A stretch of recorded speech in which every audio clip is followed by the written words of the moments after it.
que domine áreas en todo tipo, y en eso desarrollo de habilidades blandas. Y para hacer desarrollo de habilidades blandas, la historia es parte para fomentar el liderazgo. O sea, un líder tiene que saber leer cosas fuera de su ámbito del área académica de ingeniería y empezar a enfocarse en temas que les permitan en un futuro aprender a tomar y a dirigir grupos, ¿no? Porque todo ingeniero va a tener un grupo de obreros trabajando para él y tiene que saber comunicarse. Entonces, si uno no desarrolla esas habilidades, vas a ser el típico ingeniero genio de laboratorio que no sabe hablar con el resto, y ese tipo nunca escala en una empresa. O sea, siempre va a estar ahí sentado en su oficinita, haciendo sus planitos, haciendo sus numeritos, pero no interactúa con los demás. Entonces ya no muestra una capacidad de liderazgo.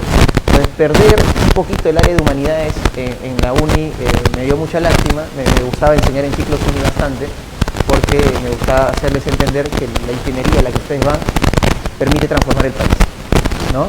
Y la única forma de saber cómo se transforma el país es conociendo qué problemas tiene el país, ¿ya? Bueno, lastimosamente ya no se puede enseñar así, solo hay pequeños seminarios donde algo de historia se tiene que mostrar, ¿no? Para sus 2, 3 o 4 preguntas a lo mucho creo que viene en el examen de letras. Bueno, fuera de la reflexión, ¿no? Espero algún día vuelvan estas preguntas más significativas de cultura general, de historia y otros ámbitos de las letras. Arrancamos con una parte importante. Vivimos en un estado republicano, ¿sí? Normalmente en las clases de San Marcos hay incluso cívica, no sé si ustedes tampoco llevarán eso, donde se ve toda la estructura del Estado, ¿no? Como que es el poder judicial, que es el poder legislativo, ejecutivo, que se supone en el colegio ya uno tenía que haber aprendido. Pero hay que ser sincero, no se enseña eso en el colegio como debería ser, ¿no? Entonces uno recibe esas cosas aquí recién en la academia. Bueno, nosotros vivimos en un Estado republicano, somos una república. Y dicha república se comprende por 3 poderes: ejecutivo, legislativo y judicial, ¿sí? Pero esto no existía sino hasta la llegada de esta forma de gobierno llamada república. ¿Cuándo? Veamos aquí. Antecedentes. En el siglo XVI llega un grupo de personas europeos, ¿ya? En la búsqueda de nuevas rutas hacia la India, y de casualidad un tal Cristóbal Colón en 1492, o sea, finales del siglo XV, pisa el continente americano. Para los años consiguientes, el reino de Castilla, ahora ya evolucionado, sumado con Aragón, formar el reino de España, logran los españoles embaucarse en 2 hazañas épicas para la historia universal, que vendría a ser la conquista por Hernán Cortés de los aztecas y la conquista de los incas por Francisco Pizarro. Con la conquista de ambos pueblos, España termina volviéndose la primera potencia del mundo, porque adquiere, tanto de México como de Perú, ¿no? O de Mesoamérica y los Andes, obtiene grandes cantidades de plata y de oro, lo que da inicio a un sistema económico, o bueno, parte del desarrollo de un sistema económico llamado mercantilismo. Y eso fue lo que dominó prácticamente la economía del siglo XVI, siglo XVII y hasta el siglo XVIII, donde va a surgir una nueva tendencia económica llamada liberalismo, y el capitalismo evoluciona a su fase industrial. Ahí cambia todo. Por lo tanto, en el siglo XVI vamos a ver la caída del imperio incaico, también conocido como ¿cuál? Tahuantinsuyo, por parte de Francisco Pizarro y sus huestes.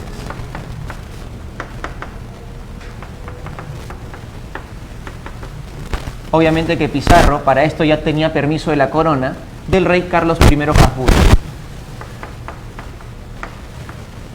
Las huestes, por si recién conocen esa palabra, es un conjunto de personas que no necesariamente han tenido formación militar, pero que sí tienen experiencia en guerra. O sea, son tropas improvisadas de soldados no militares profesionalmente hablando, ¿sí? Son gente guerrera que ha aprendido, ¿no?, en sus campañas de exploración y de conquista a pelear, a someter a los indígenas, y a ese tipo de tropas improvisadas de soldados no profesionales se le llama huestes, ¿ya? Entonces Pizarro alcanzó su nombre, grabarlo en la historia universal como el conquistador de los indios. Ahora, ese primer modelo de gobierno, Pizarro lo instala aquí en el Perú, conocido como gobernación, un modelo que ya existía en el Caribe y que ahora en Sudamérica se va a presenciar de una manera mucho más notable. ¿Cómo se llamó la gobernación en aquel entonces? Se llamó la gobernación de Nueva Castilla.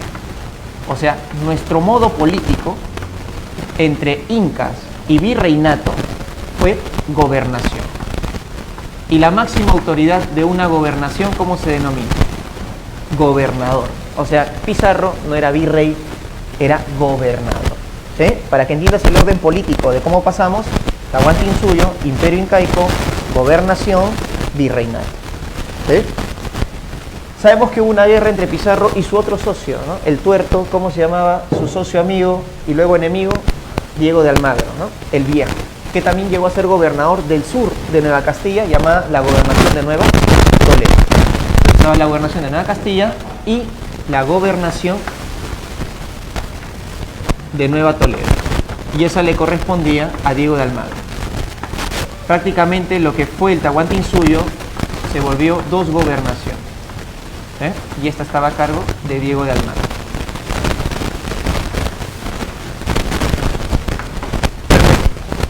Ese fue el primer momento en el que el territorio andino tuvo una configuración política llamada gobernación, y la vamos a resaltar por acá para no olvidarlo. ¿Okay? Sudamérica empezó a dividirse en gobernaciones. ¿Cuál fue el problema? Que Pizarro y Almagro al final terminaron ¿qué? Peleados, terminaron hasta matando. Una guerra civil donde Almagro pierde la vida después de ser apresado en Cusco, en la batalla de las Salinas, y luego el hijo de Almagro, el mozo, ¿no? Diego Almagro el mozo, va a vengar la muerte de su padre matando a Pizarro en su casa, ¿no? ¿Y cuál es la casa de Pizarro hoy día?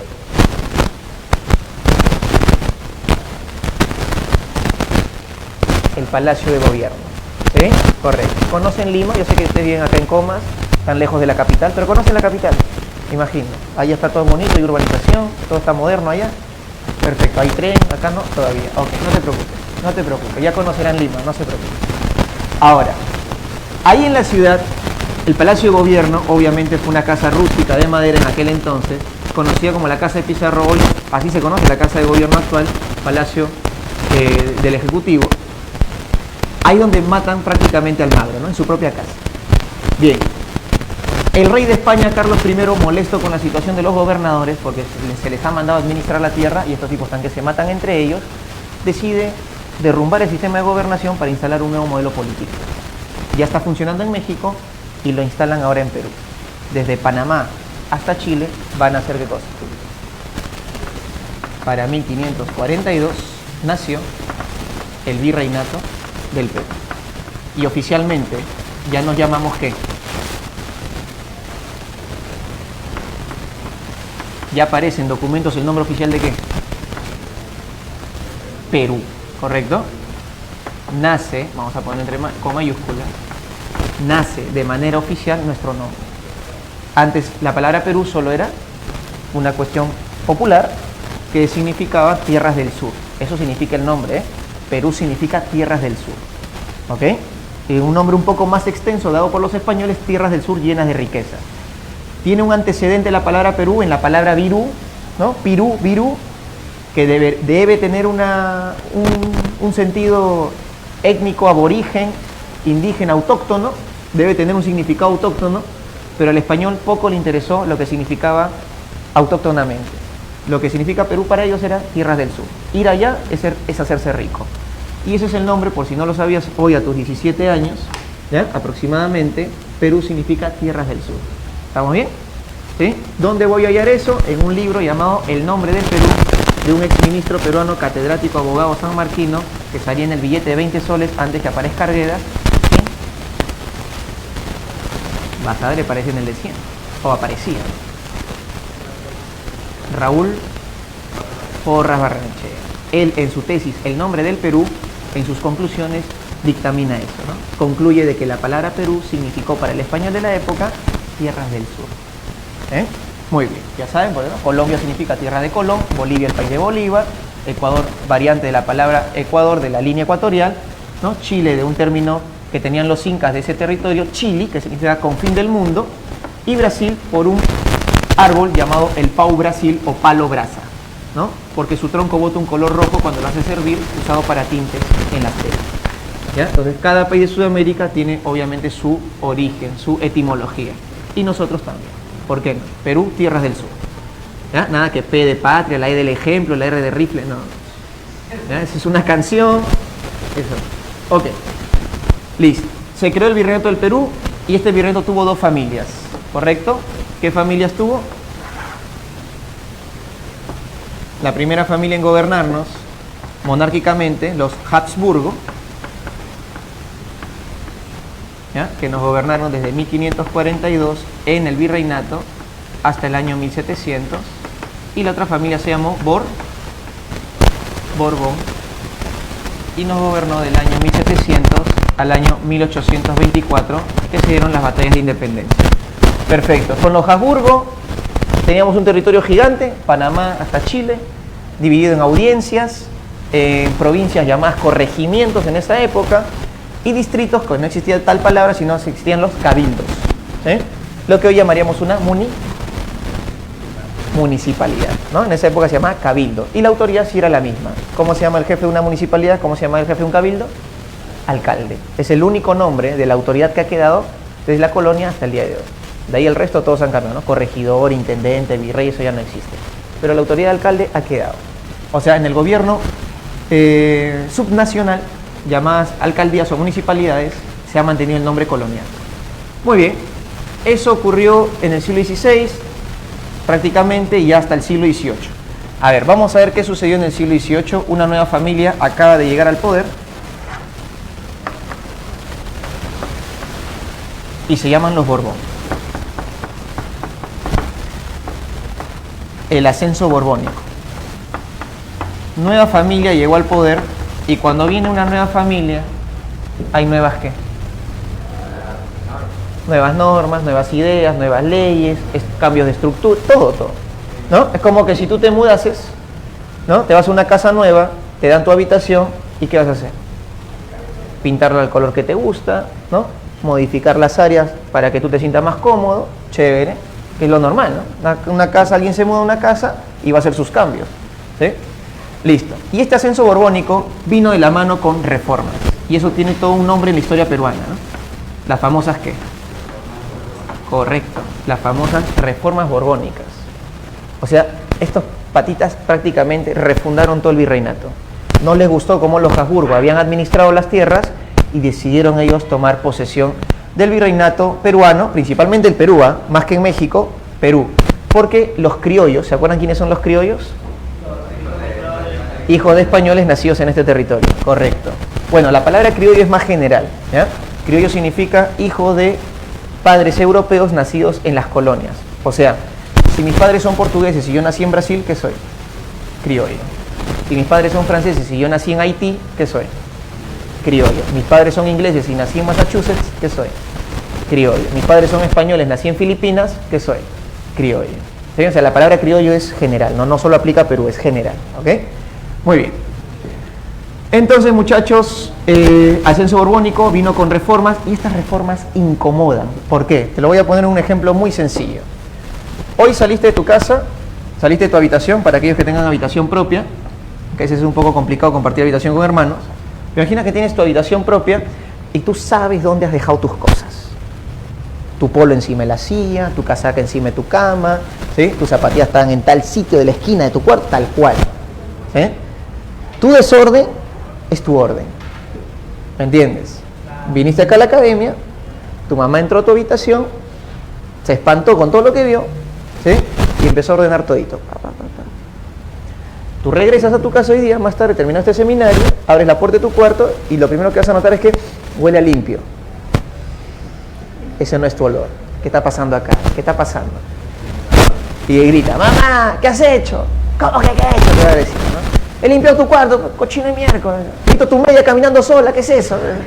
¿No? ¿Cómo es posible? ¿Ya? Pero mamá, esa media tenía un uso más tenía.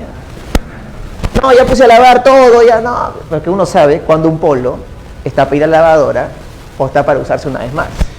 ¿Me entiendes? Uno sabe, uno es consciente de eso, tu mamá no, pues. ¿Ya? Y entonces tu mamá ordenó todo, limpió, todo chévere, bravazo, y a ti te molesta. ¿Por qué? Porque tu desorden es tu orden. Bueno, eso pasó con los Habsburgo hacia los Borbones. El criollo ya estaba cómodo cómo administraban los Habsburgo y cómo los dejaban hacer cosas a los criollos en el Perú. Perú es tan grande, de Panamá hasta Chile, o sea, es enorme, ¿ya? Es un territorio que abarca toda Sudamérica, que administrar ese Perú, los españoles borbónicos lo ven muy complicado. Y recuerda esto, como esta familia es francesa, es una familia de franceses entrando ahora a España a gobernar, ellos eran absolutistas. Su pensamiento de los Borbones es mano dura. A mí me haces caso. Si yo digo A, tú gritas A. Si yo digo B, tú dices B. A mí no me respondes lo contrario o algo fuera de lugar. Si no, tranquilo. Te meto a la Inquisición, te mando al calabozo, se acabó. O sea, a mí me haces caso. Gobierno absolutista. Y el Borbón que entra tiene ese pensamiento. Entonces, si él empieza a realizar normas, los reyes de España, Borbones, y los criollos no quieren someterse a las nuevas normas, obvio que va a generar no solo incomodidad, sino que los Borbones van a reprimir cualquier intento de desobediencia en el virreinato. Ahora, difícil tú que te rebeles contra el virrey. Tranca. O sea, vas a tener que morderte la jeta, y si España dio una orden, bueno, habrá que obedecerla, porque irte en contra del Estado es que te declaren traidor y te manden al calabozo, o en el peor de los casos, te maten. ¿Sí? Entonces, pero lo que sí te voy a decir es que estas reformas empiezan a generar incomodidad en las élites criollas, y no solo criollas, sino también en quienes más, indígenas, correcto. Y muchas de esas reformas eran subir ¿qué cosa? Impuestos, que al mismo tiempo va a generar una subida de precios. Y recordemos que el indígena pagaba tributo solo por ser ¿qué? ¿Y cómo se llama ese tributo? Tributo indígena. ¿Me entiendes? Es un tributo más discriminador que la patada. La pregunta es, ¿a quién le pago? ¿A mi cacique o al corregidor? Y si suben los precios, ahora, ¿a quién pago?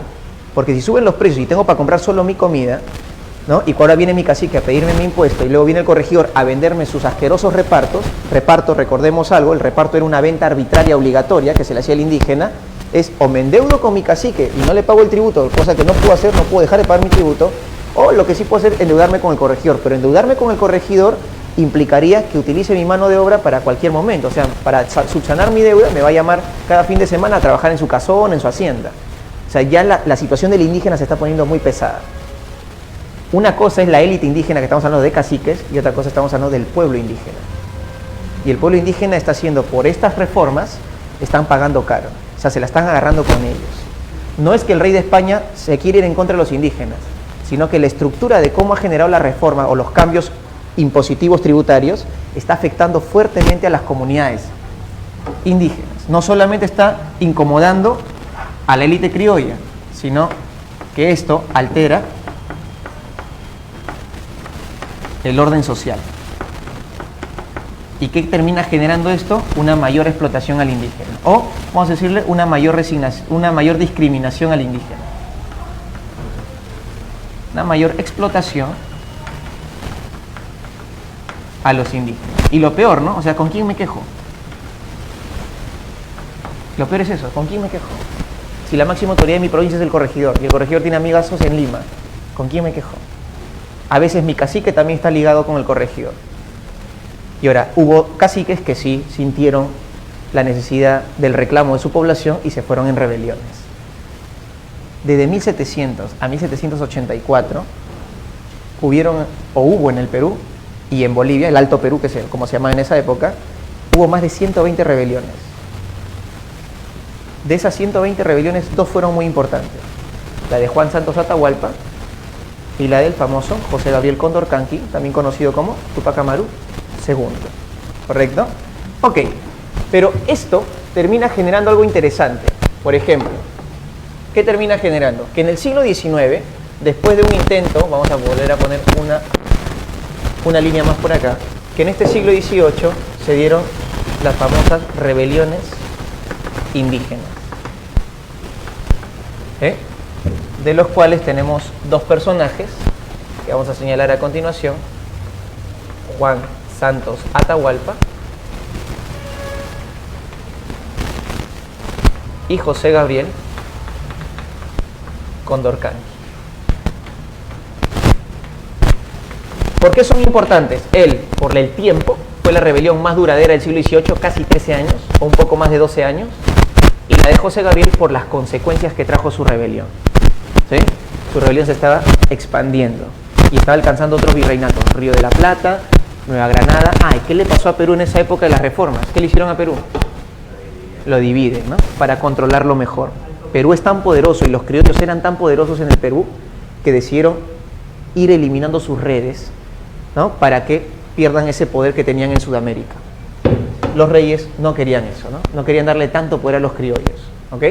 Y eso los fue acomodando. De alguna u otra forma, esas reformas indirectamente terminó generando una conciencia de clase en el criollo. Es decir, se empezaron a reunir, a darse cuenta de que ellos son un grupo fuerte. Y empezaron a tener que, si te reúnes y que encuentras cosas en común entre ellos, ya vas generando un sentido de ¿qué? Identidad. O sea, ya empiezan a darse cuenta que son una clase fuerte, que tienen plata, que tienen redes políticas, ¿no? Y que en algún momento ellos quisieran gobernar el virreinato. ¿Por qué no? Vive el rey, pero chao virreyes. Nosotros tenemos capacidad para gobernar. Mis hijos pueden ir a Europa, estudian aquí en el Perú, yo también leo, conozco, soy un español más, porque los limeños se sienten españoles, el arequipeño se siente español, el trujillano se siente español. Las aristocracias criollas del virreinato se sienten españolas. Lo que no les gusta es que España no los trate como igual. Y más aún con estas reformas que los están socavando y le están mochando parte del bolsillo. ¿Eh? ¿Y esto en qué desemboca, muchachos? Toda esta incomodidad, más lo que sucede en el mundo en esa época, ¿no? Revolución Francesa, independencia de las 13 colonias, ideas liberales, ilustración, todo eso en qué desemboca en el siglo XIX. ¿En el proceso de qué? Proceso de independencia.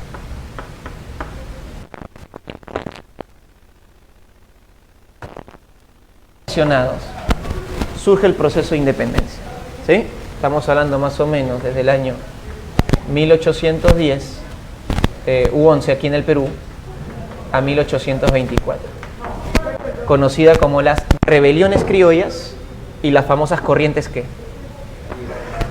Libertadoras, no liberales, libertadoras.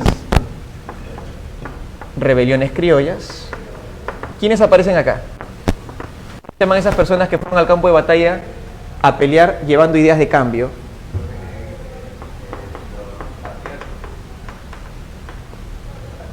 Próceres, los famosos próceres. Próceres de la independencia. No confundir con precursores. Los precursores solamente son ¿qué? Que están obviamente años antes, ¿no? Los ideólogos, ¿no? Hipólito Unanue, Baquijano y Carrillo, Toribio Rodríguez de Mendoza. Aunque hubo precursores que se volvieron próceres, como en Venezuela, Francisco Miranda, en Colombia, Antonio Nariño, o en el caso peruano, José Larriba Agüero, quien será nuestro primer ¿qué? Presidente, ¿no? Él es precursor y prócer también, ¿ya? El precursor es un ideólogo que lo que dice o lo que ha escrito va a pasar en un futuro, una especie de visionario. Y el prócer lleva esa idea al campo de batalla, ¿no? La hace realidad, la materializa, peleando. Eso es un prócer y lo otro es un precursor, no confundir. Ok. El detalle es que ahora esta independencia nos trae algo curioso, las corrientes libertadoras. Y tenemos dos corrientes. Del sur, ¿con quién? Don José de qué? Muy bien. La corriente libertadora del sur llega al Perú, salida del Río de la Plata, llega al Perú en 1820 y San Martín se retira el año 22 dejando el Congreso porque no pudo terminar la independencia con San Martín. Y tenemos la del norte, que llega Bolívar al Perú en el 23 y termina todo en el año 25 cuando libera Bolivia o el Alto Perú. El Alto Perú tenía que haber sido parte de nosotros, pero Bolívar termina dándole o termina promocionando su independencia y no quieren ser parte de Perú, quieren ser un país independiente con Simón Bolívar. ¿Sí? La pregunta es, si bien nuestra independencia acabó en la batalla de Ayacucho, Bolívar hasta el año 25 generó su movimiento de liberación, ¿ya? Liberando el Alto Perú. Ok, veamos aquí. San Martín es rioplatense y Bolívar es novogranadino o gran colombiano porque ahora se va a llamar así su país, ¿no? Y el país de, bueno, San Martín seguía siendo el Río de la Plata y más adelante todavía se va a llamar Argentina. Ok, un rioplatense y un novogranadino / gran colombiano, ok, ninguno de los dos son peruanos. Ninguno de los dos son peruanos. Entonces ahí viene la pregunta, ¿no? ¿Por qué tuvieron que venir 2 extranjeros a darnos la independencia? ¿Ya? Y eso tiene un nombre, chicos. Se llama teoría de la independencia concedida.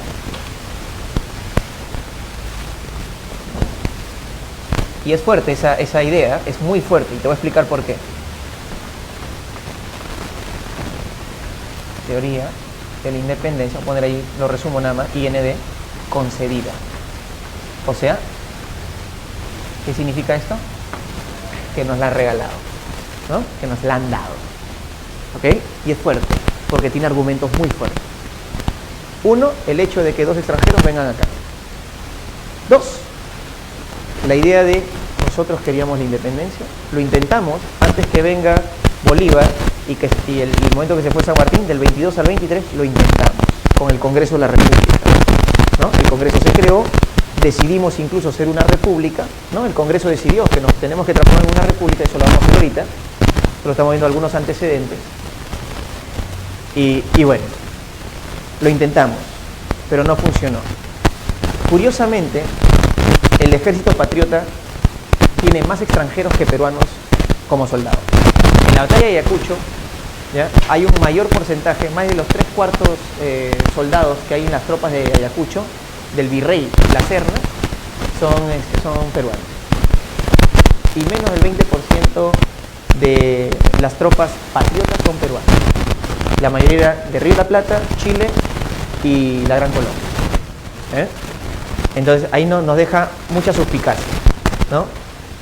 ¿Fue acaso solo un grupo de criollos de élite que impusieron la independencia sobre una masa de peruanos? ¿Qué queríamos nosotros? O es que la pregunta también está de repente mal formulada. ¿Quiénes somos nosotros? ¿Qué cosa era el Perú en ese momento? ¿Qué era el virreinato? ¿Cómo se sentía el criollo?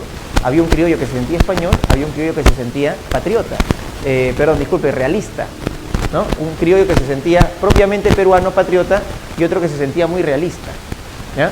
¿Qué significa eso?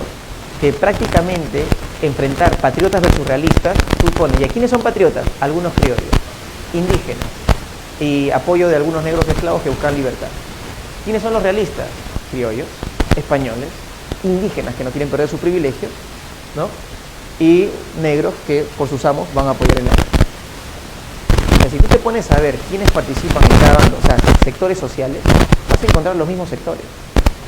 Lo que nos da a entender que la independencia termina siendo una especie de ¿qué? De gran guerra aquí.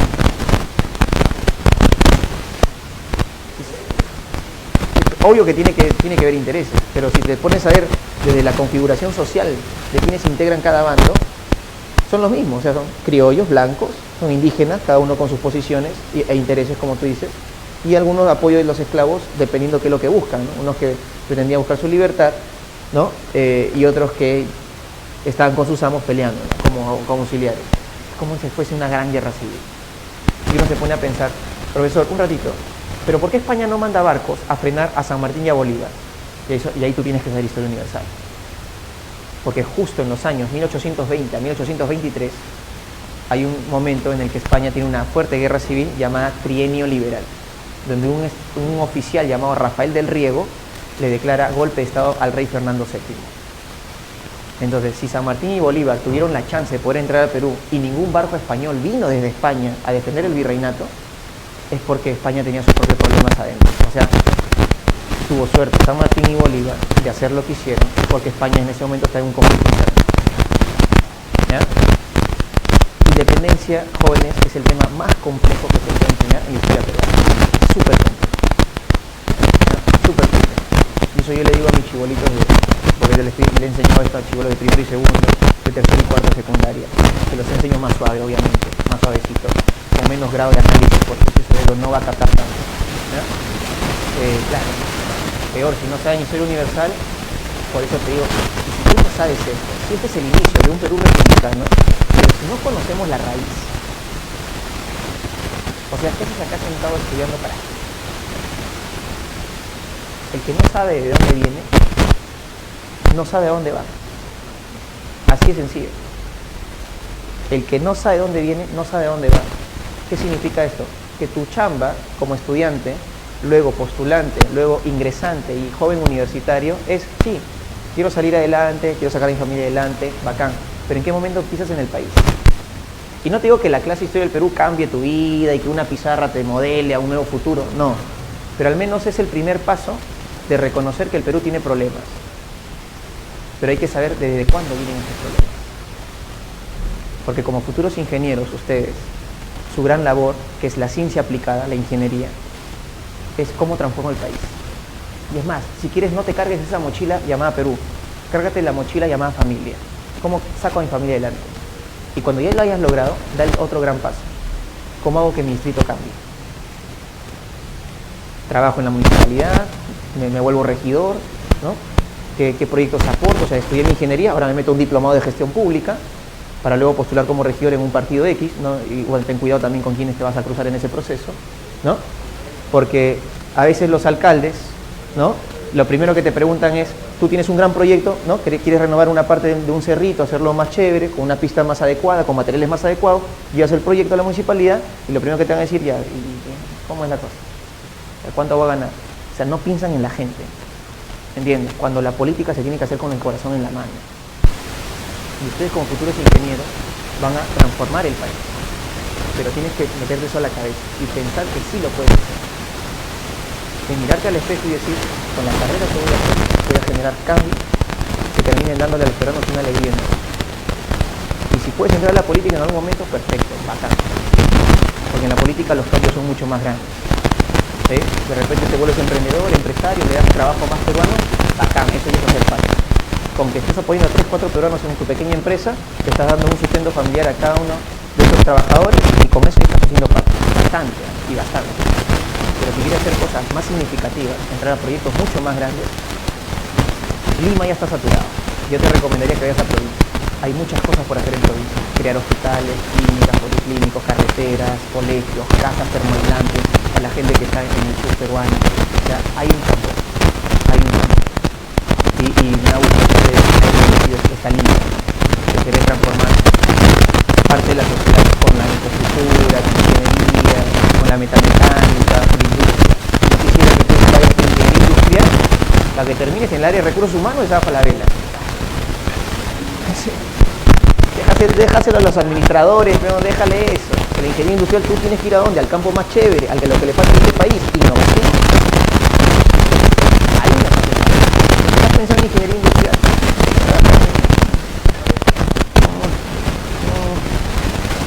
Bueno, solo los valientes y los osados se van a los campos más tranquilos. Y ojo, no te quiero malograr tu futuro, de repente ya tienes las cosas claras, ya tienes tal vez contactos de acá a unos añitos en qué vas a chambear, bacán. Mientras no le hagas el daño ni el mal a nadie, eso ya es suficiente, creo yo.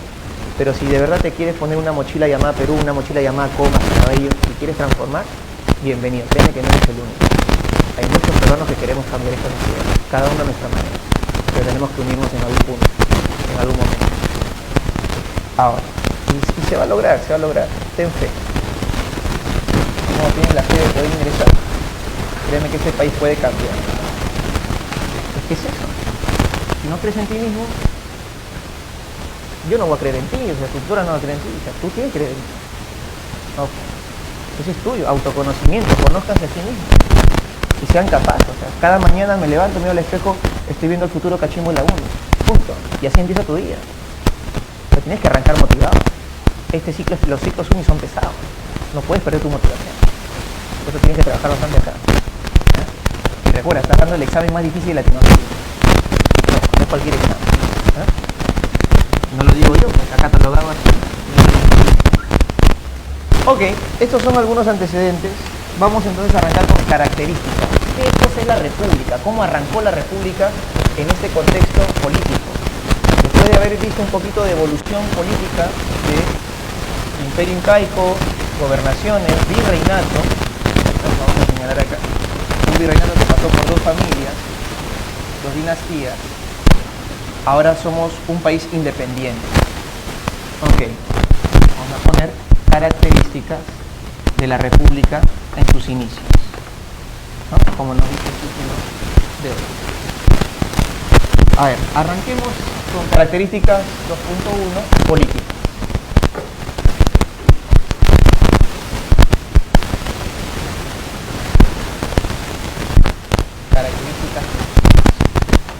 Bien, ¿cuándo empezó la República? Arrancó, jóvenes, con San Martín prácticamente. Cuando San Martín vino al Perú, ¿sí? San Martín dijo, no, yo no voy a ser presidente de nada. ¿Sí? Declaró la independencia, había la libertad, había la patria, bacán, pero yo no pretendo ser presidente. Es más, yo quiero que ustedes sean, ¿qué cosa? Una monarquía constitucional. San Martín nos puso un modelo de ser monarquía, o sea, que esto sea el reino del Perú y que tengamos un rey, pero un rey sometido por una constitución y un parlamento, o sea, un congreso que haga las leyes a favor de la población. Y este rey tiene que ser benevolente, no tiene que ser un rey tirano. Pues en una monarquía constitucional hay una frase muy famosa, el rey reina, pero no gobierna. O sea, el rey solo tiene que representar a la gente. Quien va a mandar va a ser el parlamento, porque ahí van a salir las leyes, y el rey, bueno, lo va a ejecutar, no va a ser el parte del poder ejecutivo. Pero la gente, decía San Martín, tiene que instruirse. El Perú no puede ser una república porque la masa popular, que son indígenas y mestizos, son analfabetos. Tú no puedes darle igualdad a la gente si la gente no sabe qué cosa es igualdad. Y para eso necesitas educación. ¿Ya? O sea, San Martín la tenía clara con el Perú. Pero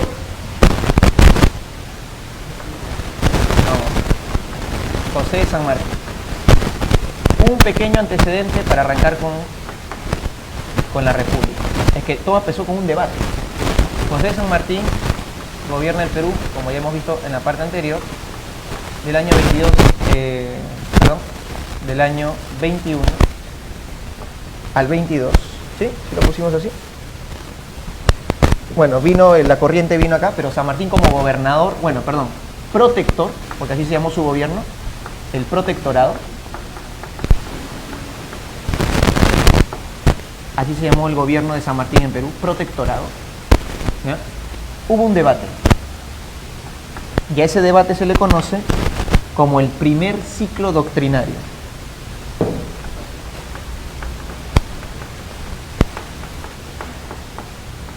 Primer ciclo doctrinario. O primer debate doctrinario del Perú. Y este primer ciclo doctrinario, ¿quiénes se enfrentaron? San Martín con su ideólogo Bernardo Monteagudo, representando la facción monarquista. Los monarquistas versus los republicanos. ¿Y quién era el ideólogo de que el Perú debería ser una república? Bueno, el padre de la República Peruana, ¿quién es? Sánchez Carrión. José Faustino Sánchez Carrión. Porque él tenía un diario donde publicaba sus obras de que el Perú debería ser una república, llamada La Abeja Republicana. Mientras que el ideólogo de San Martín, y San Martín compartía la idea, era Bernardo Monteagudo. Ok, y ese fue el debate. ¿Y quién ganó? Para ese momento San Martín se fue a Guayaquil para buscar a Bolívar, ¿no? La famosa conferencia de Guayaquil. No logró traerlo a Bolívar, ¿no? Fue un fracaso esa conferencia. Regresa y les dice, bueno, peruanos, ¿qué han decidido? No, San Martín, no queremos tu idea, ¿no? Queremos ser una república. San Martín se apena porque obviamente él quería que Perú evolucione de otra forma, porque Perú es muy español para ser una república, está pasando de un extremo a otro, ¿no? Y dijo, bueno, pero San Martín es muy noble. Dijo, mira, ustedes han decidido eso, no puedo hacer nada. Lo primero que tienen que hacer para decidirse una república formal es crear un congreso. Bueno, y San Martín se fue haciendo eso, creando un congreso. Se creó el congreso 20 de septiembre de 1822 y San Martín dijo chau al Perú. Regresó al Río de la Plata, se desentendió de la política rioplatense porque vio todo el caos que se ha generado, las guerras civiles por el poder. San Martín desilusionado de todo lo que ha hecho, o sea, él ha liberado pueblos, todo para que, ¿no?, nos organicemos y trabajemos juntos como hermanos. Se desilusiona, se va a Francia y ahí muere de viejito con su hija, con su nieta. Nunca más volvió. Nunca más volvió. Desilusionado, pero total de todo lo que... No sé si se habrá arrepentido, la verdad, pero que al menos está desilusionado de todo, de cómo había terminado todos los procesos, totalmente.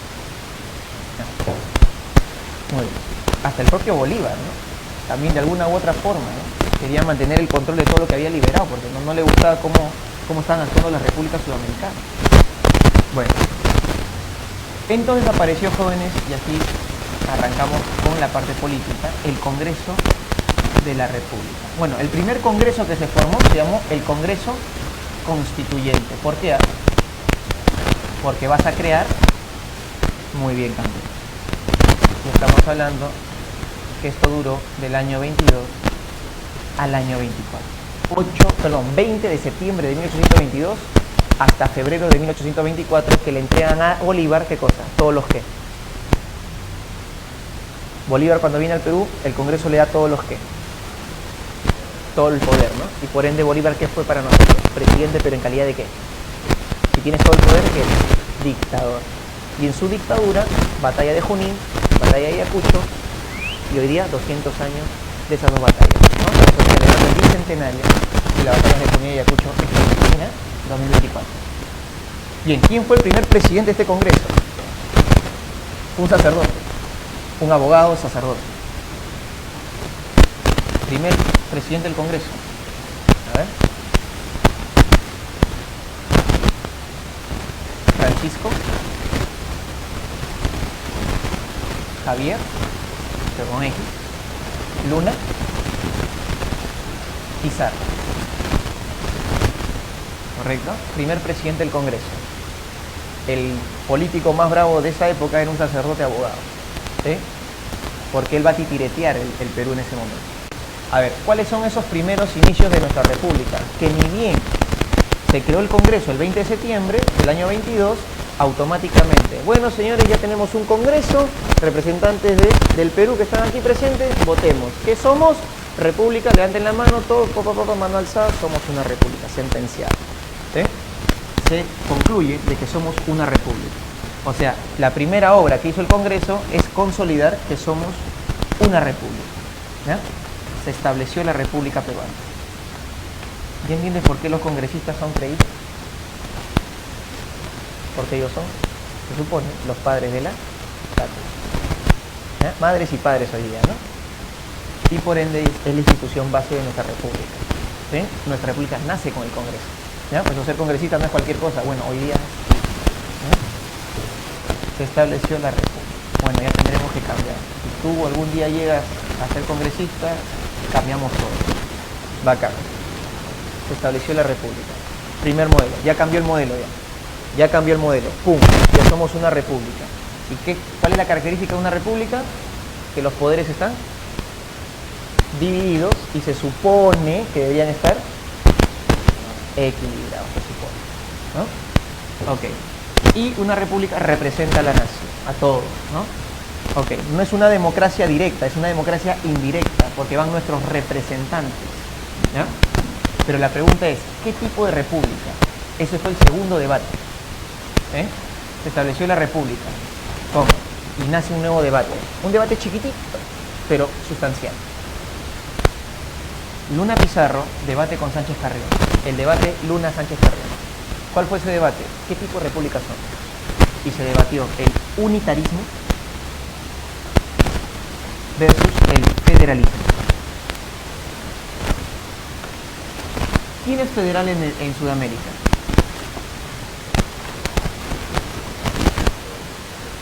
Venezuela, ¿no? Tiene estados, ¿no? Los estados venezolanos.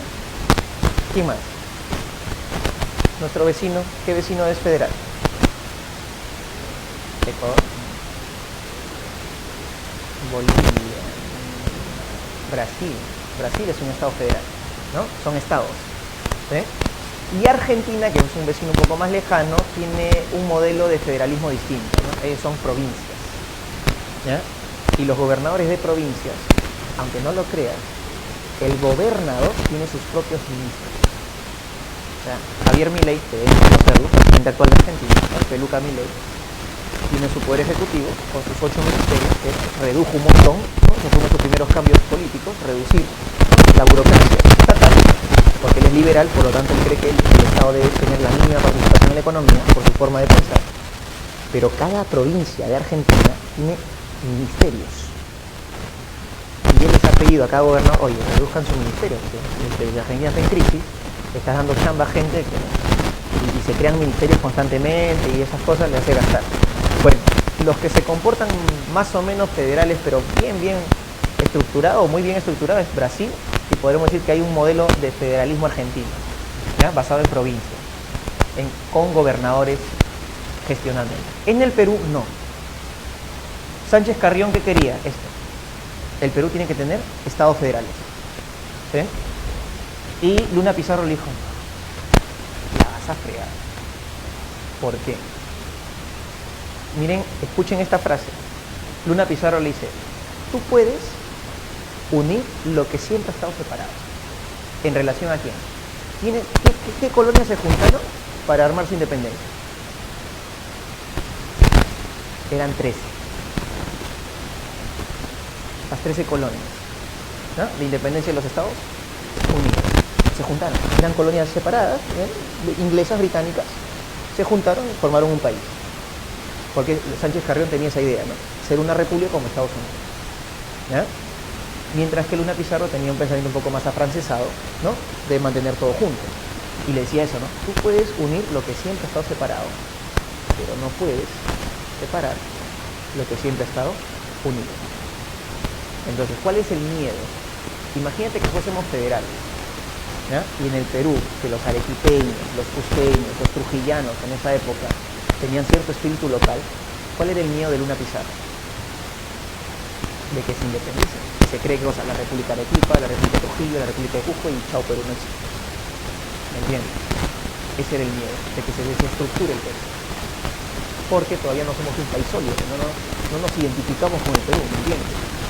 Estamos naciendo bajo la imposición de cierta élite criolla que quiere que el Perú se libere de España, pero los regionalismos son fuertes. Entonces, obvio, ganó, ¿qué cosa? Y hasta el día de hoy, ¿qué somos? Unitarios. Somos una república unitaria, o sea, una constitución para todos. Porque en el federalismo, sí, hay una constitución, pero cada estado federal que tiene sus propias ¿qué? Sus propias normas y sus propias leyes, claro, pero ninguna ley debería superar ¿qué? La constitución, pero puedo tener propia. ¿Me entiendes? ¿Sí? Entonces, aquí en el Perú, imagínate eso. Que ahorita los alcaldes nomás, acá nomás chiquitito, hacen lo que se les dé la regalada gana. En provincia, los gobernadores regionales hacen lo que se les da la regalada gana. Ahora imagínate darle poder político de ese calibre. ¿Qué estaríamos creando, señores feudales? ¿Me entiendes? Si ya de por sí los distritos se tienen ese comportamiento, imagínate. Sería terrible. No estamos listos para eso. O sea, no estamos listos ni fregando para un feudalismo. Ni siquiera hoy, a 200 años después. Ni siquiera hoy. Bueno, así arranca el Congreso. Pero el Congreso, ¿qué poder del Estado es? Legislativo. Y estás en plena guerra de independencia. ¿Qué necesitas? ¿Qué poder? El Congreso no va a ir a la guerra. Ya, pero ¿quién dirige la parte militar? ¿Qué poder? El Ejecutivo, correcto. Y es ahí donde tiene que aparecer ¿quiénes? Los presidentes. Muy bien. Entonces, ¿qué hace el Congreso? Como es el poder legislativo, tiene que crear el poder ejecutivo. A ver, ¿cómo se desarrolló el poder ejecutivo en el Perú? El Congreso, Luna Pizarro, muy mosca, no le quiere dar poder a uno. No. El primer modelo del poder ejecutivo no fue un presidente. ¿Fue qué? Fueron 3. Un triunvirato, conocido como la Junta Gubernativa. ¿Cómo, profesor? ¿Cómo es esto? ¿Ah? Miren lo que terminó haciendo Luna Pizarro. ¿Cuál era el miedo de Luna Pizarro? Que si le da el poder a uno, claro que se podía volver dictador, ¿no? Hasta cerrar el Congreso, yo gobierno, me vuelvo rey, también. El miedo, ¿no? De Luna Pizarro de que pase eso. De que forme un triunvirato. O sea, gobierno de 3 varones. ¿Qué significa triunvirato? Gobierno de 3 varones. ¿Y quiénes fueron esos 3 varones? José Lamar. No, todavía. Manuel Salazar y el señor Antonio Alvarado. ¿Ok? Fueron 3 presidentes. Pero obviamente Lamar fue el que dirigió la Junta, fue el presidente de presidentes, se podría decir así, ¿no? ¿Funcionó esa Junta? Fue un desastre, ¿no? Y cuando quisimos pelear la independencia con esta Junta dirigiendo, no, Un modelo asqueroso. ¿Y qué pasó? El primer golpe de qué? O sea, no nos aguantamos ni 3, 4 presidentes, ¿no? De arranque, un golpe de Estado. ¿Sí? No nos esperamos nada. Aparece el primer golpe de Estado de la República Peruana. Y tiene un nombrecito este golpe de Estado. Se llama Motín de Balconcillo.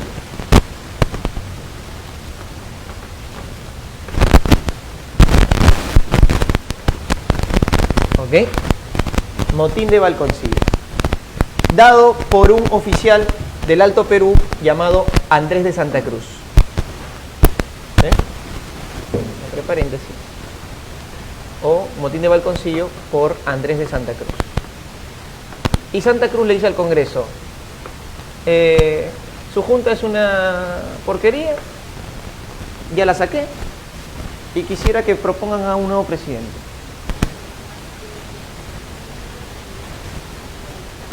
Ya, y no se escucha bien. A ver. Vamos a monitorear. Uy, no sé si lo cambié, presioné un botón.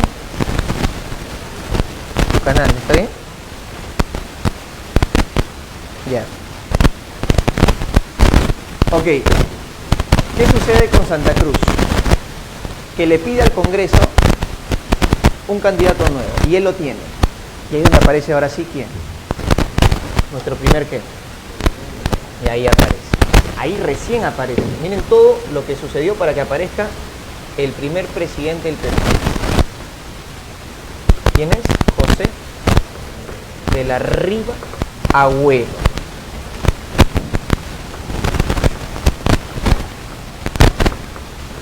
¿Y qué pasó con Riva Agüero? Tampoco pudo. ¿Y qué hizo el Congreso? Lo sacó. Profe, ¿qué? ¿Nuestro primer presidente es el primer presidente vacado? Sí. Efectivamente. Es el primer presidente vacado de la historia, nuestro primer presidente. O sea, para que nunca te olvides el dato. ¿Quién ha sido el último presidente vacado? Castillo. Curioso, ¿verdad? Bacán. Por su estúpido intento de dar un golpe sin fuerzas armadas. Sí, ¿no? Bueno, está bien. Te juro que gente así debería salirse de la presidencia. ¿Qué estudias? ¿Qué esfuerzas? Ser gobernado por un idiota no tiene sentido, ¿no? No nos puede representar gente así, ¿no? Y bueno, no hablo del actual presidente porque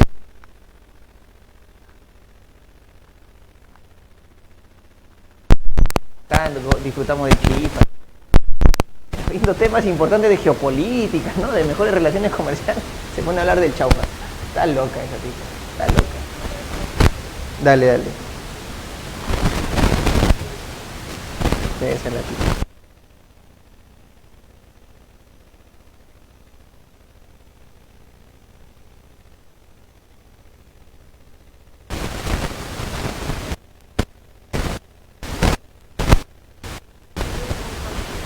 Ya, América.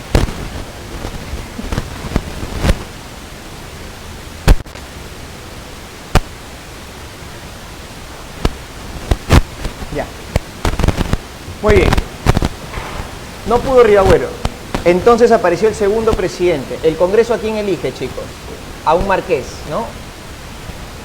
Segundo presidente del Perú. ¿Quién fue? El famoso marqués de Torre Tagle. Y Torre Tagle promulgó nuestra primera ¿qué? Constitución peruana, la Constitución abortada. Profesor, ¿por qué abortada? Vamos a ver por qué. Porque esta Constitución liberal de 1823 solo duró unos 4 meses y se quedó en el Callao. Ni siquiera tuvo oportunidad de ejercerse en todo el Perú. Se promulgó ya en el castillo de Real Felipe, porque recordemos que durante el gobierno de Riva Agüero los españoles ya tomaron Lima, ya han recuperado Lima. Y los congresistas y Riva Agüero se fueron al Callao, lo vacaron a Riva Agüero, Torre Tagle fue elegido presidente, pasaron unos meses, se promulgó esta Constitución y no tuvo validez. porque se promulga en noviembre, ya Bolívar estaba acá, y en febrero le dan todos los poderes del Perú. Ya le habían dado a Bolívar todos los poderes militares. Era el jefe supremo del Perú. Y Torretagle era el presidente. Y Rivagüero, incluso Picón, porque lo habían sacado, agarró 10 congresistas o 10 diputados, como se llamaban en esa época, se los llevó a Trujillo y ahí seguía siendo presidente. O sea, el Perú tenía 2 presidentes al mismo tiempo cuando Bolívar pisó acá en septiembre de 1823. Rivagüero en Trujillo, Torretagle, y tenemos un virrey en Cusco. O sea, todo un caos.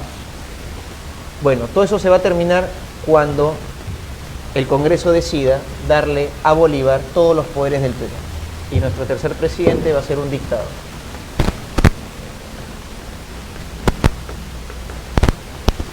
Pero ¿cumplió o no cumplió? Chicas, ¿resolvió o no resolvió? Supo resolver Bolívar, ¿no? 2 batallas, ¡pum!, se acabó todo, independencia. Simón, José Antonio, la Santísima Trinidad, Palacios, Ponte Blanco, Bolívar, Sojoque, Simón Bolívar, para los amigos. Muy bien. Tercer presidente en calidad de dictador. Liberó el Alto Perú en el 25, nos dejó sin Alto Perú, creó su Confederación de los Andes, o Federación de los Andes, perdón, que no le salió, tampoco le salió su Congreso de Panamá, que fue su primer plan, ¿no? En 1826 no le sale su Congreso de Panamá, intenta unir los 3 países bajo una misma constitución. ¿Cómo se llama nuestra segunda constitución del Perú? La segunda fue la Constitución Vitalicia de 1826. O sea que hacía Bolívar presidente ¿hasta cuándo? Es vitalicio. Toda la vida, ¿no? O sea, un rey sin corona, ¿no? Ok. Y esa constitución valía en 3 países, la Gran Colombia, Perú y Bolivia. Que es la misma constitución para los 3 países. Y por ende, eso iba a llamarse la Federación de los Andes. No funcionó, ¿por qué? Porque justo ese año Bolívar se va. Se regresa a la Gran Colombia porque Francisco de Paula Santander le está intentando dar golpe de Estado y sacar el poder de Bolívar sobre la Gran Colombia. Y Bolívar deja a alguien a cargo. No podemos decir que es un cuarto presidente porque no estuvo oficializado, pero Bolívar lo dejó como provisorio. Hubo un gobierno provisorio o provisional. ¿De quién? De alguien que ya hemos hablado, del que dio el golpe de Estado al triunvirato a la Junta Gubernativa, Santa Cruz. ¿Y cuál era la chamba de Santa Cruz? Gobernar por Bolívar hasta que Bolívar regrese, ¿ya? Pero para su mala suerte, cuando Bolívar se va, regresan los congresistas y le hacen el paro. Le dicen, la constitución de Bolívar, anúlala y créate un nuevo congreso, pero un congreso de peruanos. ¿Ya? Todo que sea en orden. Y Santa Cruz, para no enemistarse con los peruanos, hace caso. ¿Sí? Crea un nuevo congreso, que va a ser llamado el Segundo Congreso Constituyente, para crear una nueva constitución en el Perú. Y adivina quién vuelve a ser presidente de ese congreso. No, del Congreso. Luna Pizarro. ¿Y a quién va a llamar Luna Pizarro para ser presidente del Perú? A la. O sea, repite el plato. ¿Por qué? Porque ya trabaja con él, ya sabe cómo mangonearlo. Si esto fuese una serie de 8 capítulos en Netflix, créeme que te la aprenderías de izquierda a derecha, de arriba hacia abajo. Yo no entiendo cómo el gobierno no puede armar un guión bien bacán con historiadores, profesores de historia, y pedirle a Netflix, a HBO o cualquier empresa privada, oye, podemos hacer un convenio público-privado y hacemos 8 episodios de una serie de inicio de la República Peruana y queda material para colegios, academias, universidades.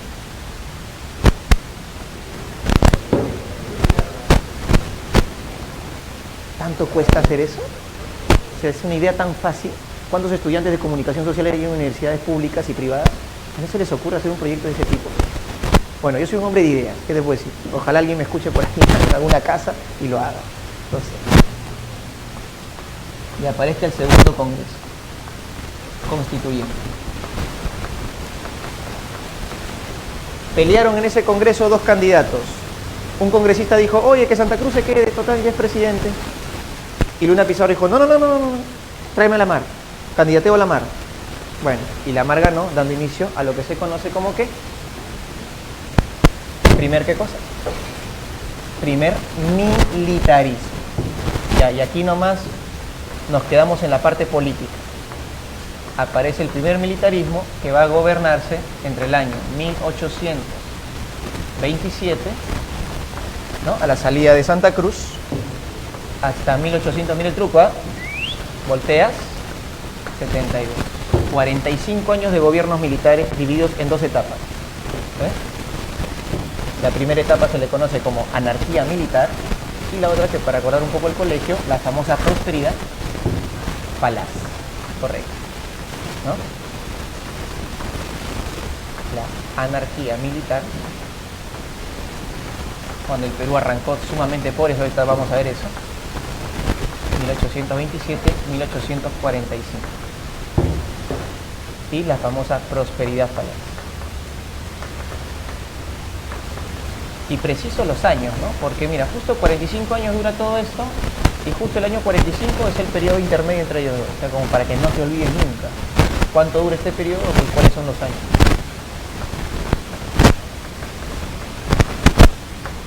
Ok, chévere, chévere. Y ahí toda una serie de presidentes, ¿no? Si hay tiempo, logramos tener tiempo, te enseño la mnemotecnia para que te acuerdes todos los presidentes de esa época. Es una mnemotecnia muy bonita. Vamos con la parte número 2. Ah, bueno, pero antes algunas características más de política. Por ejemplo, en esta época nace, ya en esta época del anarquismo, o la anarquía militar, perdón, el Congreso evoluciona, ¿no? El Congreso durante la independencia fue unicameral. Pero ya con la anarquía y para adelante y hasta 1992, el Congreso se volvió ¿qué? Bicameral. ¿Y qué significa bicameral? Cámara de Diputados y Cámara de Senadores. ¿Sí? Dos cámaras, correcto. Diputados y senadores. Si quieres lo ponemos, para no olvidarlo. ¿Ya? ¿Y qué va a pasar supuestamente el 2026? En el siguiente verano se viene la segunda legislatura para decidir si ya se confirma la bicameralidad. Y si es así, para el 2026, cuando Dina convoque elecciones, ¿ya?, esta tipa no va a salir hasta que acabe el gobierno, puede ser que volvamos a la bicameralidad, ¿no? Y escojamos diputados y senadores de nuevo.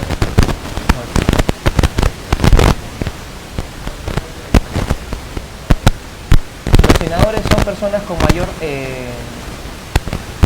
años, tienen un tope, se supone que son la gente más preparada, ¿no? Y es la cámara de mayor peso legislativo, ¿no? O sea, los diputados pueden decir un proyecto, pero ese proyecto pasa por un filtro llamado Senado, el Senado. Si el Senado no lo aprueba, simplemente pueden aprobar los diputados, pero los senadores dan el ultimátum, ¿no? Es para que el propio Congreso tenga su propio filtro para ciertos proyectos y así haya mayor debate, mayor peso, ¿no? En cambio hoy día somos un Congreso unicameral, ¿no?, donde el partido que tiene más congresistas decide todo prácticamente. Entonces ya no hay peso, no hay debate, no hay nada. Muy bien. Bueno, las elecciones, ¿cómo eran en esta época? Eran elecciones censitarias, de voto indirecto. ¿Ya? Elecciones indirectas. No votamos directamente por nuestro presidente, elecciones indirectas, se votan en colegios electorales. O sea, tú votabas en un colegio electoral por un candidato X, para que tu representante de ese colegio vaya hacia el Congreso, ¿no?, y ahí en el Congreso se termine definiendo quién es el presidente. ¿Ya? Distinto, muy parecido a lo que sucede hoy en Estados Unidos. Y el sufragio es censitario, o sea, tienes que cumplir ciertos requisitos para poder votar, y entre ellos varón mayor a 21 años de edad y tener título de propiedad o pagar tus impuestos con cierta cantidad al año. ¿Ya?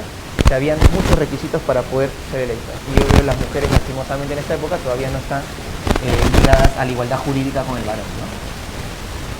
¿Ok? Es un voto censitario, ¿no? Ya.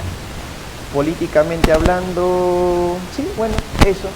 Y el Poder Judicial, que ya sabemos cumple sus demandas, bueno, Es un poder que a veces pasa desapercibido, pero que no deja de ser importante. ¿Ya? Nace la Corte Suprema de Justicia. Ok, 2.2. ¿Cómo arrancamos la economía en el Perú de esta época? ¿Cuál era la principal actividad de los incas?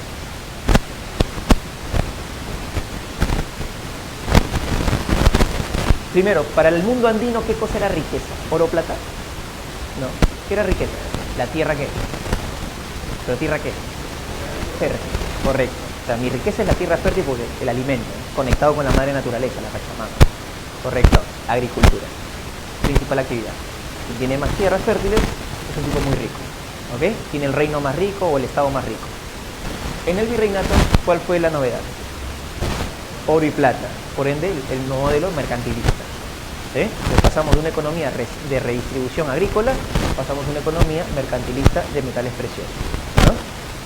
Y ahora, en la independencia, espérenme, si el oro y la plata o el mercantilismo era el sistema, ¿cuál era la actividad más importante en el virreinato? Si quieres oro y plata, ¿cuál es la actividad más importante? Minería, correcto. O sea, pasamos de la agricultura a la minería. ¿Sí? Ahora, en los inicios de la República hay un problema. Uno diría, profe, ya el oro y la plata no se va para España, se queda acá. No, porque el oro y la plata lo sacaba el Estado español. Es decir, España movía los hilos para sacar oro y plata. Ahora, este Perú que recién es independiente, ¿de dónde va a sacar dinero de inversión para empezar a explotar el oro y la plata del país? ¿Ya? Sí, pero estos proyectos son grandes. O sea, y España es una potencia. O sea, si hoy te das cuenta, un proyecto minero es muy costoso, son millones de dólares, cientos de millones de dólares, que el Estado no tiene, por eso pedimos a empresas privadas que lo hagan por nosotros. ¿Ya? Porque mantener tractores, excavadoras, pago de obreros, si un obrero se accidenta, denuncia al Estado, pagos de indemnización, o sea, un montón de plata. ¿Y qué hace el Estado? Mejor concesión y no evita esas cosas. Pero dejan su dinero aquí. ¿Ya? Porque el Estado no tiene capacidad de inversión ultramillonaria para poder hacer estos grandes proyectos de inversión pública, dinero, porque se vuelven privadas, ¿no? Ok, que no está mal, porque la minería deja gran cantidad de dinero al Perú, ¿sí? El Perú es un país minero, duela quien le duela, lo es. Que tenemos que diversificar, eso sí, obviamente. Debemos meterle más fuerza al turismo, más fuerza a la agroindustria, ¿no? Y otras actividades, ¿ya? Y ahora con lo de Chancay, el comercio va a estar de la pipa y ¿sí? Apunten ahí, si tienen plata, esto es tu ambición, Chancay es la voz. ¿No? Con los que no se vayan a hacer ingeniería portuaria, no sé qué pesos. Ok. Ahora, miren acá. Pero ¿por qué la minería no resulta atractiva? Simple y sencillo. Uno, porque el Perú que inicia es un Perú pobre. No tiene capacidad de inversión. Y el detalle es que tenemos una política, si te das cuenta, si acá ya te he dicho, el primer golpe de Estado, ¿qué crees que pasó por aquí? Antes de entrar a economía, algo que me está olvidando colocar. El Perú, los primeros años son muy técnicos, políticamente hablando. Hay denuncia de que para que se llame anarquía militar es porque hay una fuerte inestabilidad política. Y esta inestabilidad se refleja en que en anarquía, o sea, caos político motivado por golpes de Estado. ¿Y quiénes son los causantes de estos golpes de Estado? ¿Cómo se llaman esas personas que les encanta dar golpes? Caudillos, ¿no? Caudillos militares. Ya, entonces es un Perú inestable. Pregunta, ¿el caudillo es un ser millonario? ¿Es un tipo que tiene mucha plata? Entonces, ¿cómo le paga a sus soldados? Con promesas vacías. Sí les paga. Pero sí les paga. ¿Asaltan qué? Las pequeñas minas. Sacan el oro, pagan mis soldados, bacán. La pregunta es, tú eres un empresario de época, vas a invertir en minería, sabiendo que en algún momento va a ir un militar a sacar ese oro para pagarle a sus soldados para un intento de golpe de Estado luego, entonces nadie quiere invertir en minería. La minería deja de ser la actividad predominante al inicio de la República, a pesar de que lo fue a finales del virreinato, o bueno, durante un buen tiempo en el virreinato. Entonces la minería no es atractiva, no es una actividad a la que yo quiera ir, me arriesgo mucho. Sí hay, no es que no haya, pero es un riesgo muy grande, entonces no muchos invierten. ¿Ya? Claro, es alto riesgo, ¿no? Es una economía de alto riesgo, una actividad de alto riesgo. Entonces, no, mejor no invierto ahí, mejor sigo en el comercio en el Callao, vendiendo cositas por aquí y por allá. Ok. Porque si tú inviertes en minería, viene un militar y dice, oye, pero dame tu oro, tu plata, yo pago, llego al poder, te doy concesiones de la mina. Y ahí si no llegas, estoy perdiendo. Entonces, ¿quién se va a arriesgar a eso, no? Complicado. Algunos se habrían atrevido, me imagino, ¿no? Pero otros ya no. Por eso es que la minería no suena al inicio de la República, sino hasta después de la guerra contra Chile. ¿No? Después de la guerra contra Chile, para levantar nuestra economía y decir, uy, ¿verdad? Nos acordamos, tenemos minas, vamos a trabajarla, ¿no? Claro, pero eso hay que llamar inversionistas privados que quieran sacar metales del Perú, ¿no? Bien. Veamos, es complejo, es complejo. Ahora sí entramos a la parte económica, saliendo de aquí. ¿Perdón? Ah, sí, ya. No parece que sí. No te preocupes. Es que no tengo vida. No, chicos, mi pareja está acá en espera. Por favor. Ya. A ver, veamos acá. Economía. Economía. ¿Cómo arrancamos el Perú? Pobres. Adivina qué es peor que estar pobre.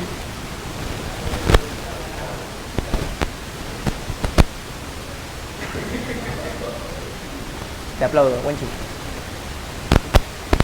¿Qué es peor que estar pobre? Endeudados. Yo puedo irme a dormir con el estómago vacío, pero sin preocupaciones. Pero estar endeudado, estar con el estrés de que tengo que pagar cosas, ¿no? Y lo peor, si estoy endeudado, ¿qué me pongo a hacer? Vender chocotejas en un aula. No te pases. Haciendo eso, compadre, ¿no? Pensión de alimentos, ¿no? Era tu hijo. Ya. Tenía que hacer. Apláudeme. Pobres y endeudados. Y tenemos dos deudas. ¿Deuda qué? Deuda externa e interna.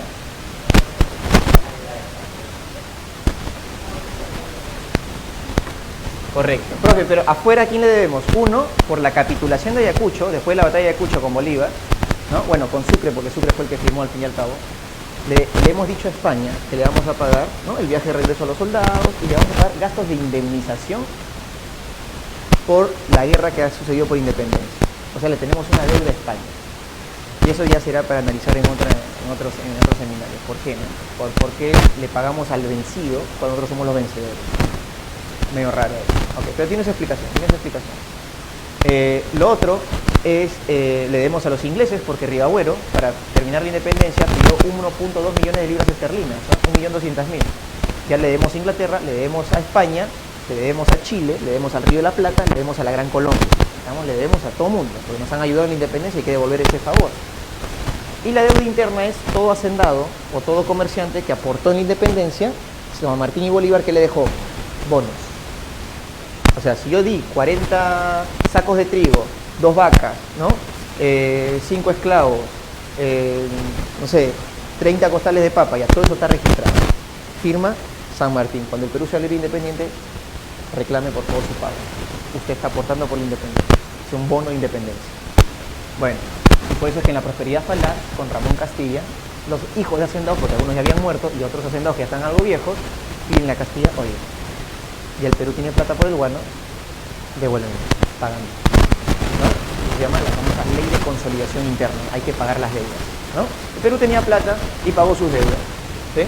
Solo a un país no le pagamos.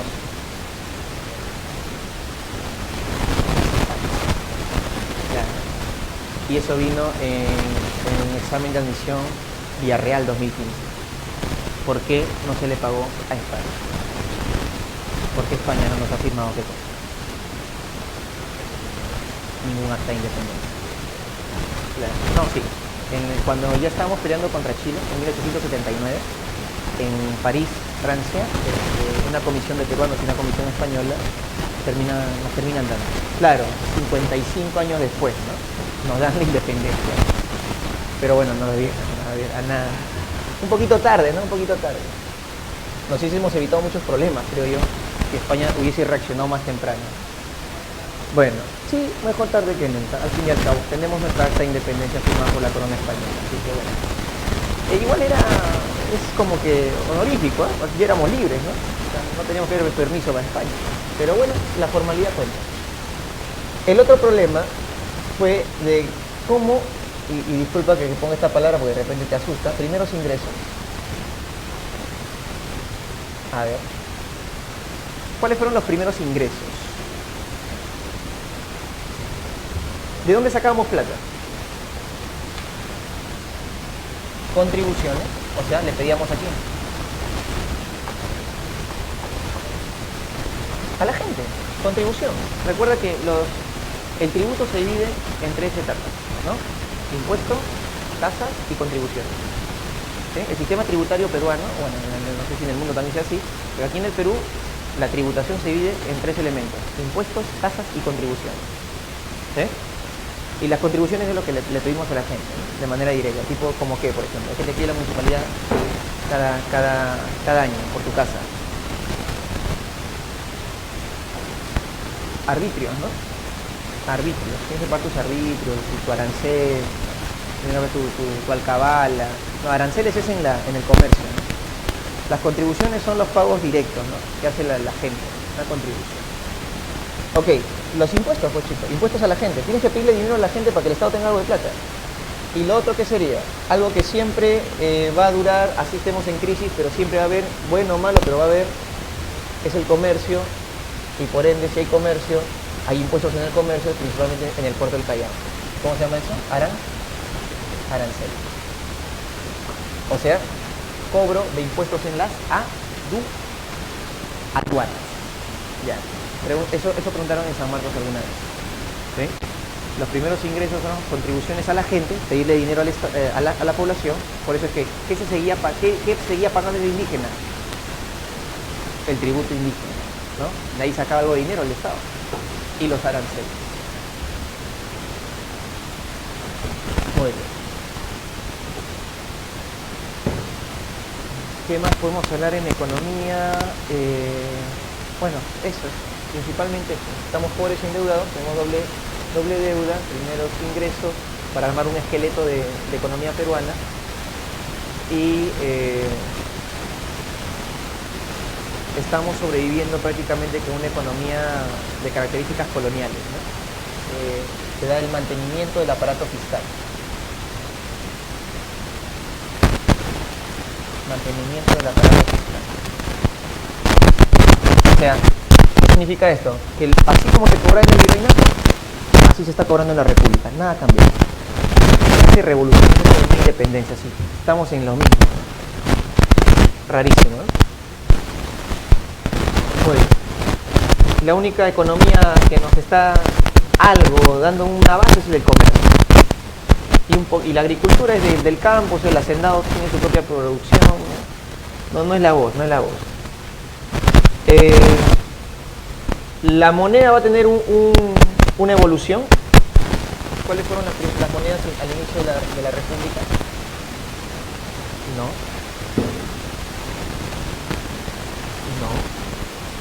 Seguíamos con la moneda de quiénes? De los españoles, los pesos y los reales. El peso peruano. La herencia de España sobre América, te das cuenta en México, Uruguay, Argentina, Chile, Colombia, ¿no? ¿Qué tiene? El nombre peso. El Perú también tuvo su peso, Bolivia tuvo su peso, casi todos los países teníamos peso. Ya algunos hemos adoptado otros nombres, hemos quedado con sus nombres hasta el día de hoy. Ok, peso es una herencia de España, ¿no? Hasta en el nombre de la moneda. De ahí evolucionará a los soles, ¿no? Sol de oro, sol de plata, pero eso ya es durante la prosperidad para eso ya no es inicio, puede ser ya más avanzado. Muy bien, y socialmente, jóvenes,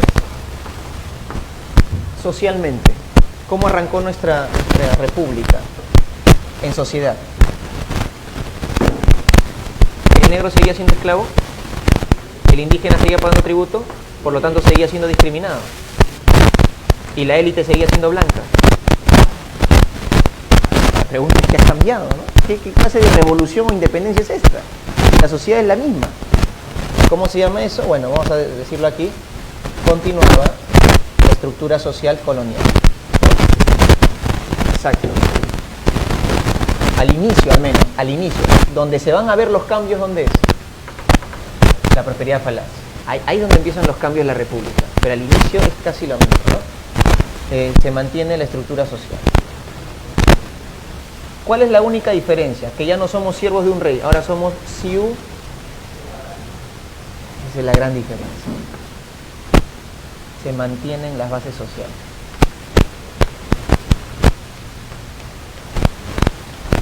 Y arrastramos, ¿qué cosa? Los defectos sociales. ¿Qué defectos? Ok, discriminación racial, o sea, racismo. Y arrastramos. Esto es lo que se le conoce como la herencia colonial, ¿no? Una herencia negativa, dale. Y arrastramos los defectos coloniales. El racismo, ¿no? Claro, muy bien.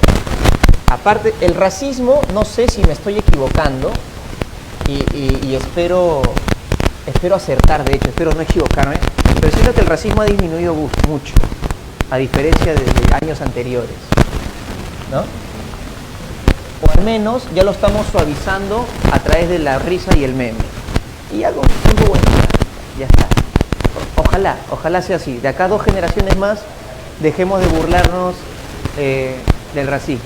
O sea, ya no tendrías... vives en Perú, o sea, es como que es ilógico ser racista en el Perú.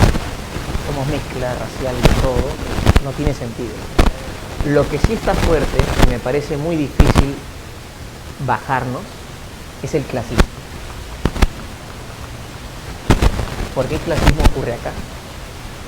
Basta con que tengas un vecino con su casa enlosetada y él va a la Universidad de Lima porque tu viejo lo lleva en carro para allá, ya que tu viejo tiene una empresa cerca a La Molina, y ese pata posiblemente, ¿no?, le apeste vivir en Comas y va a querer vivir en Miraflores después cuando se gradúe de su universidad, ¿no? Entonces, incluso en los conos, o Lima Norte, o Lima Este, o Lima Sur, o en las limas distintas de la periferia, se puede generar un clasismo también, por el tema socioeconómico, ¿no? Si ya mi grupo de amigos ya es distinto, ¿no? Estoy en una universidad tipo local en Barranco, estoy, no sé, en la Pacífico, ¿no?, estudiando economía, rozándome con otra gente, de otra élite, de otro grupo social o socioeconómico, de repente ya vivir aquí en la periferia no es lo mío, ¿no? Voy a mudarme porque quiero rozar con esa gente, no quiero estar acá. Entonces, hasta podría generarse eso acá, ¿no? En las propias periferias de Lima, no solamente en el centro de Lima. Ok, eso es que el dinero blanquea. Eso es lo que se conoce en el Perú y en Lima principalmente, el dinero blanquea. Y mientras más plata tenga, más blanco te sientes, ¿no? Y tenemos todavía arrastramos esas cosas muy feas. Bueno, sí, yo lo veo tranca ya. Y lo del racismo sí puede, yo siento que eso se puede luchar bien bacán. Pero lo del clasismo sí lo veo muy difícil, porque aparecen en cualquier parte del mundo. El hecho del dinero da poder, lastimosamente, pero un poder malintencionado a veces. Racismo, clasismo, machismo. Dense cuenta que la mujer indígena en el virreinato sí podía ser cacica, pero la mujer española, nada, ¿no? A lo mucho monja y madre superiora de una abadía o una abadesa, se acabó. Pero participación política de la mujer, jamás. Pero curiosamente, en el mundo indígena virreinal sí, la mujer tenía poder, claro, no la del pueblo, la de la élite, pero al menos la mujer tenía acceso. Y en la República nos vamos a demorar un montón para que la mujer tenga acceso a la política.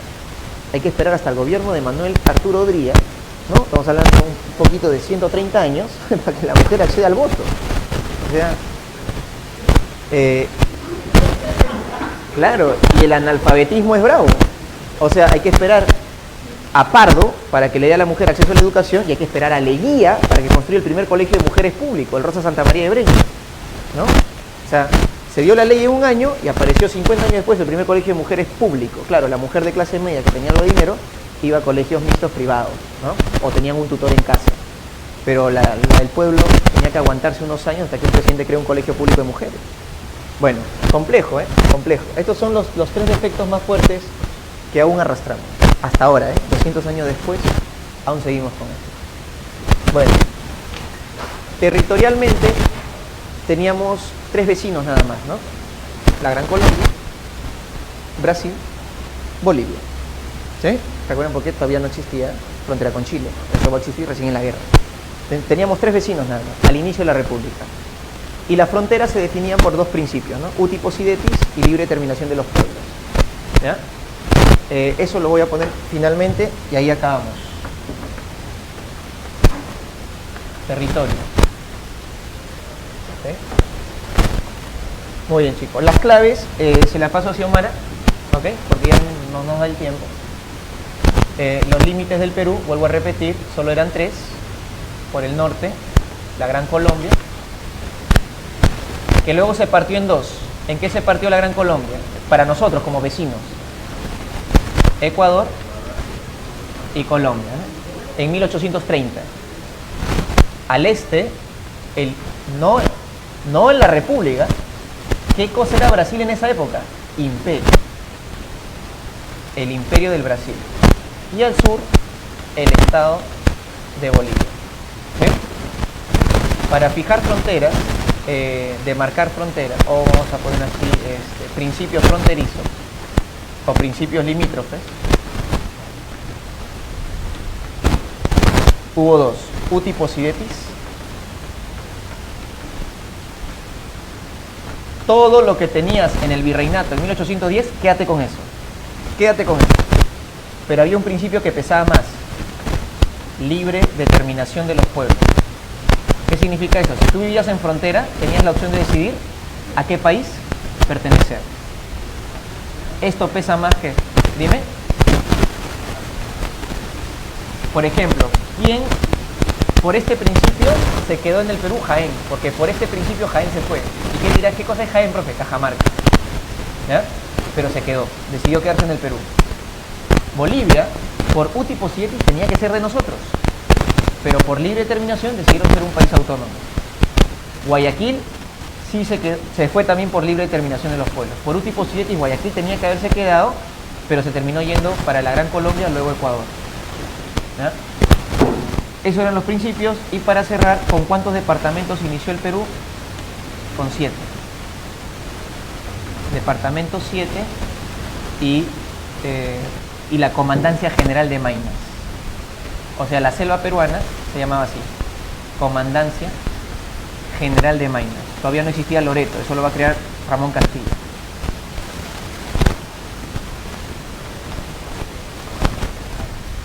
¿Ya? A ver, ¿qué departamentos eran? La Libertad, Junín, Lima, Arequipa, Cusco, Puno, Ayacucho. Esos fueron los primeros 7 departamentos del Perú. Vuelvo a repetir por si quieres apuntar. La Libertad, Junín, Lima, Arequipa, Cusco, Puno y Ayacucho. Fueron los primeros 7 departamentos con que arrancó la República Peruana. ¿Ya? Y la selva se llamó Comandancia General de Maynas. Así empezamos. Bueno, chicos, ha sido un placer. Muchas gracias por su atención. Una mnemotecnia de esto de acá. Ya, ok, está bien.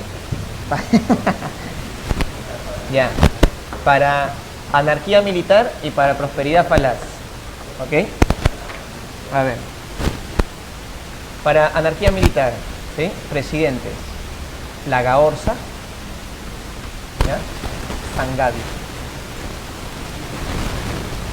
Lagaorza, Sangabi. ¿Correcto? Lamar, Gamarra, Orbegoso, Salaverry, Santa Cruz, Gamarra, Vivanco.